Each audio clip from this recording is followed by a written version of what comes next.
കദളിപ്പൂവിൻ മധു കാണുമ്പോൾ കഥനം നീങ്ങി കുളിച്ചൂടുമ്പോൾ കഥ മറുന്നു കരഞ്ഞെട്ടുന്നു ഖലീലുള്ളാഹി ഇബ്രാഹീമിൽ. കദളിപ്പൂവിൻ മധു കാണുമ്പോൾ കഥനം നീങ്ങി കുളിച്ചൂടുമ്പോൾ കഥ മറുന്നു കരഞ്ഞെട്ടുന്നു ഖലീലുള്ളാഹി ഇബ്രാഹീമിൽ.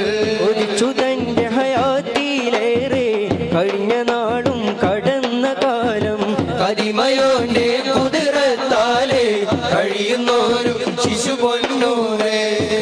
തുമ്പി മണിഹജറ കരളിൽ നോവായി പിറന്ന നൂറായി മണി പൈതലേ വിരിശത്തിൽ തേൻ വിളിച്ച ചേരെ. കദളിപ്പൂവിൻ മധു കാണുമ്പോൾ കഥനം നീങ്ങി കുളിർച്ചോടുമ്പോൾ കഥ മാറുന്നു കരഞ്ഞിട്ടുന്നു ഖലീലുള്ളാഹി ഇബ്രാഹീമിൽ. സുഗന്ധ സുമസുരവാസികൾ പാടും സുഖസുബർഗ കല്യാണം സുലഭമധു ഒഴുകുന്നൊരു മേട്ടിൽ സുഹൃതന പിതൃ കല്യാണം. സുഗന്ധ സുമസുരവാസികൾ പാടും സുഖസുബർഗ കല്യാണം സുലഭമധു